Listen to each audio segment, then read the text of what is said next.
What's up, guys? I hope you're doing well. So, just continuing on some of the search of the Fed's website, I found, or one of the Fed Reserve, in this case, the Boston Fed, right? This is actually the first time I've actually gone to their website. One of the things that I'm trying to do is really see like what exactly each one specializes in, just because it's not something I've really spent the time to do, surprisingly. And so we're really working on that part. So let's head straight over to the screen share, and we are going to look at cache visibility because I didn't realize one how archaic this system is in this respect, and just a few other things too. Um, so it's pretty self-explanatory. It's literally like you can think of cache as having its own like supply chain because that's literally what's happening. So banks, retailers, and the Federal Reserve, armored carriers, etc. Um, the system itself isn't very clear at the moment in terms of the supply chain, right, of cash. Basically, it's the level of clarity they have at any given moment about exactly where the money is, and this is how they're defining cash visibility. So, according to Federal Reserve cash management experts, cash movement along the supply chain is tracked in many places today using manually based clipboard and paper systems. While the world runs on digital highways, visibility into the cash supply chain still often depends on actual highways with armored trucks delivering the data by paper along with cash at different stops. So I'm assuming this is like literally the Brinks trucks and everything else that are bringing cash to and from banks or to and from whatever institutions they're dealing with and so on. Um, so basically, they're developing kind of this is the name of their new initiative too. Is they're also naming it cash visibility, so it's capital CV.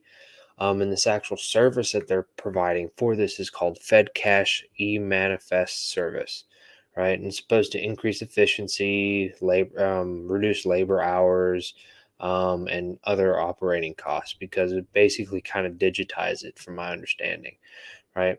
Make it more resilient is what they're talking about. Um, and they're really trying to get kind of these participants in the cash supply chain um, involved. And I think it's a very interesting kind of way to think about cash because, I mean, we typically don't, I mean, we use it as like a medium of exchange, right? And so we never really think of it as an actual product. But from the perspective of like a bank or any other lending institution or whatever within this chain, it's literally like it is a product. That's what their product is cash. Just like how literally every person basically alive has the product of labor for whatever form that may be, whether it be with their thoughts and if they do something academic or planning or whatever, or if it's physical. Um, but anyways, so here's where they get into. I'm getting ahead of myself again. Um, yeah, so for the consumers, retailers, and financial institutions,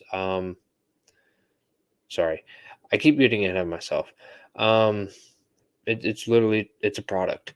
Um, so basically, what their goals are the Federal Reserve banks.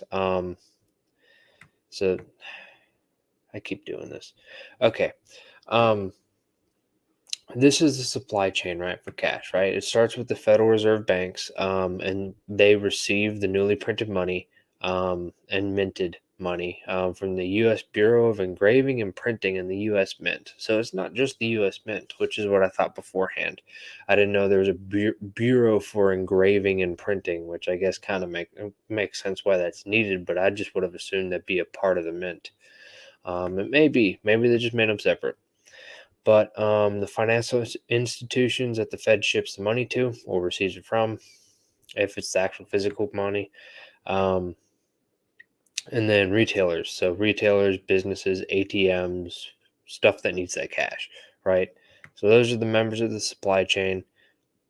And they're working now to show how financial institutions and armored carriers, how this service is worth it, right? And so it seems like they're starting with the armored carriers because it kind of goes from there to where if they, I mean, because the armored vehicles and stuff, those are the ones that are actually transporting everything. And so if they all switch over to it, all of their customers kind of have to. At least it seems. And they have a link here where it gets more in depth. Um, let's see, I'll open it up and try to. I'll stop the screen share and then switch over to that one just so you guys can see where that link leads. I think it's this one. Yeah. There we go. And then it just brings you to here, which is, I didn't know, the Federal Reserve, I guess it's like a services website of what they do. And so just kind of their version of the same post in a way with a few different things.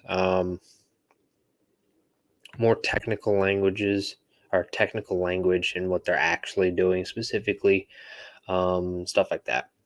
But if you guys want to read more up on that, I just thought it was interesting and thought I'd share because I never really thought about cash in that kind of way where it's like it is the product itself, which I mean kind of reflects on the idea of the fact that, money is one half of every transaction. It's like you have the good or service and then you have the money, whatever you're using. So yeah, that's all I got for this one. So I hope you guys have a good night.